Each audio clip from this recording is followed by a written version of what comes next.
In this video, I'm going to walk you through the steps to create a recovery plan when you're reporting identity theft to the Federal Trade Commission via IdentityTheft.gov. First thing that you're going to want to do is go to IdentityTheft.gov and it will bring you to this page. You want to click Get Started. I am going to browse the recovery steps and walk you through them. Step 1, you want to call the companies where the fraud occurred. You call and you talk to the fraud department. You explain that someone stole your identity. You ask them to close or freeze the accounts where the fraud occurred, so then no one can add new charges to them unless you agree to that. Then the next thing you're going to want to do is change all the logins to those accounts, including all the passwords and PINs if you use PINs instead of passwords. The second step is to place a fraud alert and get your credit reports. You can place a free 1-year fraud alert by contacting just one of the 3 credit bureaus, and then that company will notify the other 2. And the information for the credit bureaus is listed here, as you can see, and you can choose one of them to call and report the identity theft. The next step is to get your free credit reports.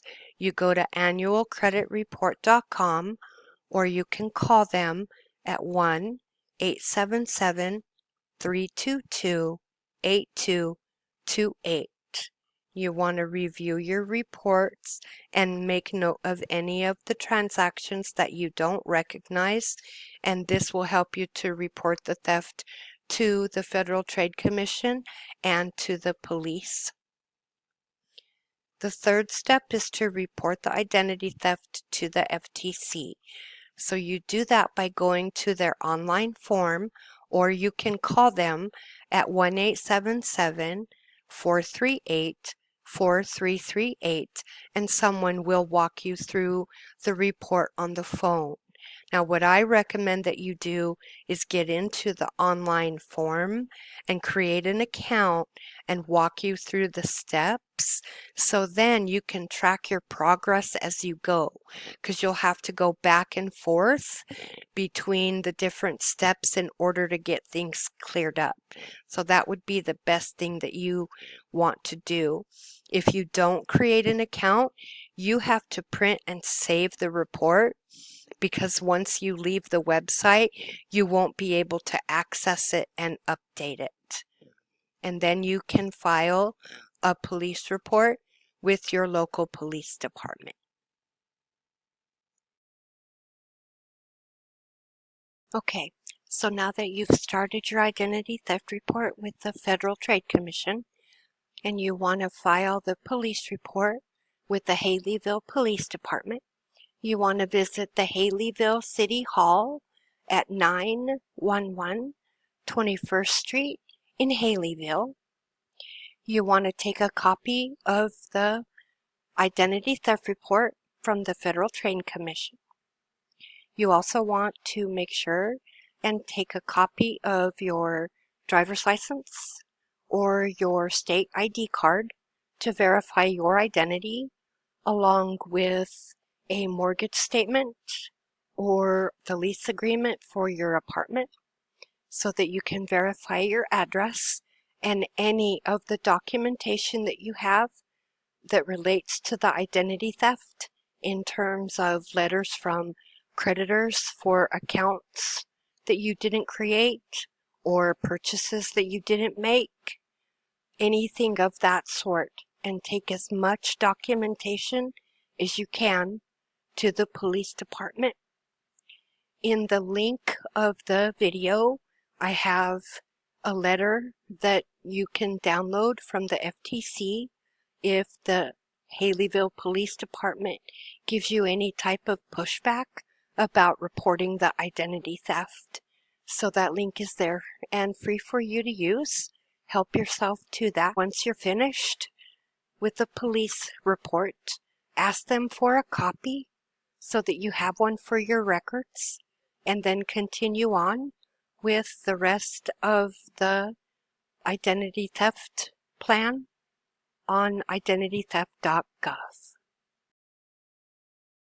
So now that you have reported the identity theft to your local police department, you want to go back to IdentityTheft.gov and open your recovery plan and go through and close new accounts that were open in your name. And you do that by contacting each of the businesses where the account was opened, and you explain to them that someone stole your identity. You ask the business to close the account, and then ask the business to send you a letter confirming that the fraudulent account isn't yours, you aren't liable for it, it was removed from your credit report. And you want to keep this letter and use it if the account appears on your credit report later on. You also want to write down who you contacted at that business and when, and some of the notes, if not all of them, from the conversation that you had. Now, I created a small Google Sheets that you can use to keep track of your communication, and I'll include it in a link in the description of the video.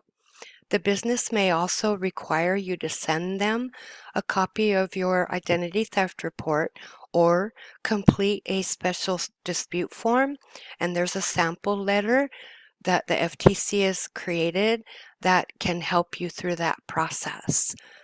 And then you want to go through and remove the bogus charges from your existing accounts.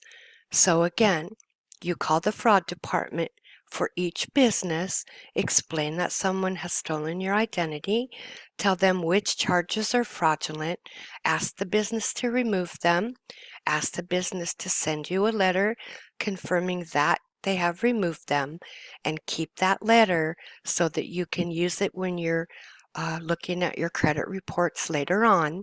And again, write down who you contacted and when, and the notes of the conversation. And they also may require you to send your identity theft report to them or complete a dispute form, and the sample letter is attached that can help you through that process. The next step is to correct your credit report. So, in order to do that, you have to write to each of the 3 credit bureaus, and there's a sample letter that the FTC has that you can use to help you out with that. You have to include the copy of your identity theft report, proof of your identity, your name, your address, and your social security number, and explain which information on your report came from the identity theft. And then you ask them to block that information. And then they list here all of the contact information for the 3 main credit bureaus. The next step would be to consider adding an extended fraud alert or a credit freeze to your credit report. An extended fraud alert means that a company must contact you before granting new credit in your name. It is free to place and remove. It's available if someone has stolen your identity. It lasts for 7 years, and you set it up by contacting one of the 3 credit bureaus, and then that one credit bureau must tell the other 2.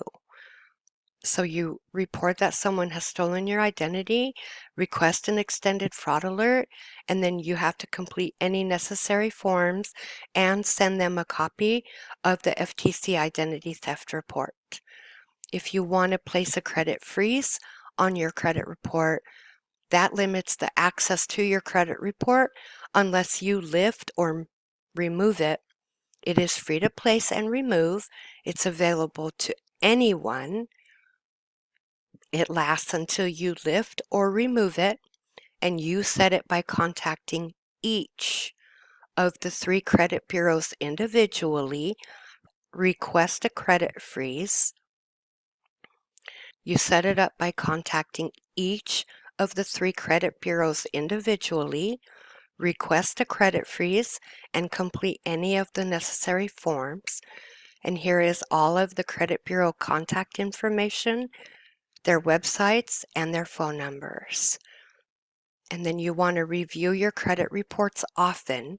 You can check them every week for free at annualreport.com, and that way it will help you spot any new fraud very quickly and you can take care of it.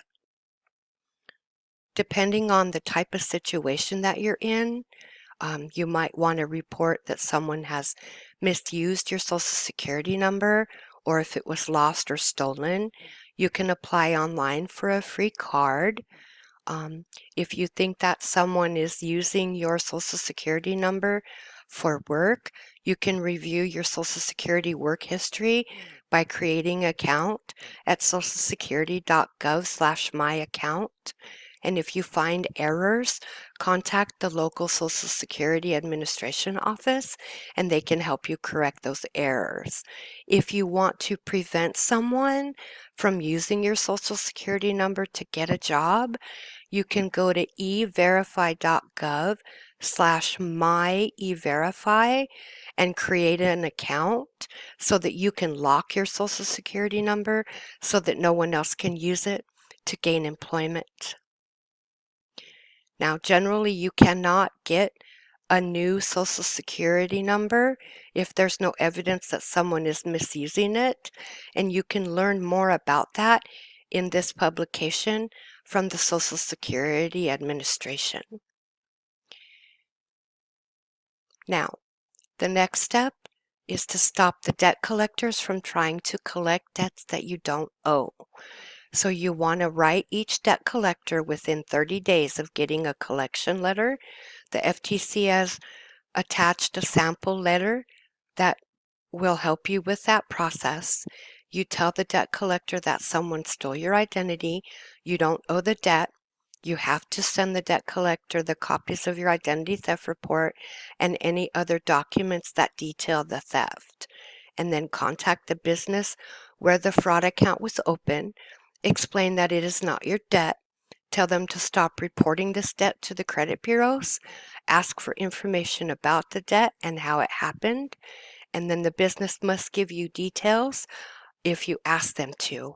And again, there's another sample letter available that will help you complete that process. And then if you haven't already, you ask the credit bureaus to block information about the debt from your credit report. And then they also have a link here about disputing errors on your credit report that you may find useful. You also want to write down who you contacted and when, and keep copies of any of the letters that you send. Now, if you lose your Social Security card or it is stolen, there's a link right here for you to apply online to get a replacement card. If your driver's license is lost or stolen, here is a link to all of the motor vehicle services throughout the 50 states. If your passport was lost or stolen, you can call the State Department and work on getting it replaced. And then if someone is arrested using your name or personal information, you can contact the law enforcement agency that arrested the identity thief, and then you can file a report about the impersonation. You're going to have to give copies of your fingerprints, photograph, and identifying documents. You're going to have to ask the law enforcement agency to compare your information to the imposters, change all the records from your name to the imposter's name, and give you a clearance letter or a certificate of release to declare your innocence.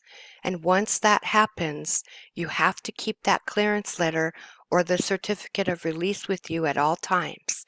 And write down who you contacted at the law enforcement agency and when, and the notes of the process that you went through. If a court prosecutes an identity thief for using your name, you're going to have to contact the court where the arrest or the conviction happened. Ask the district attorney for records to help you clear your name.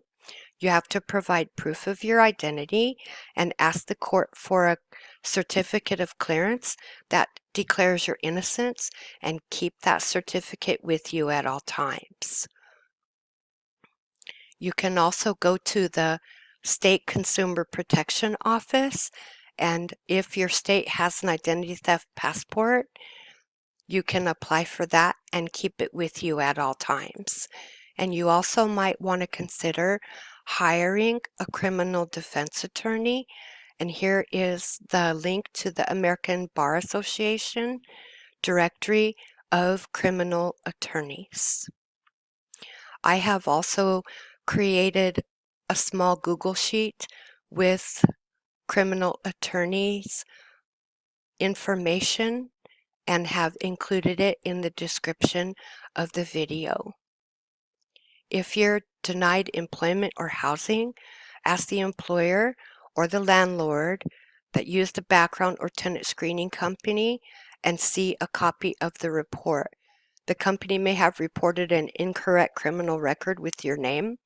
If so, you can contact that company and give them a copy of your identity theft report and your clearance letter and ask them to remove the wrongful criminal record from the report. And that concludes the steps for the recovery plan. Thank you very much and have a good day.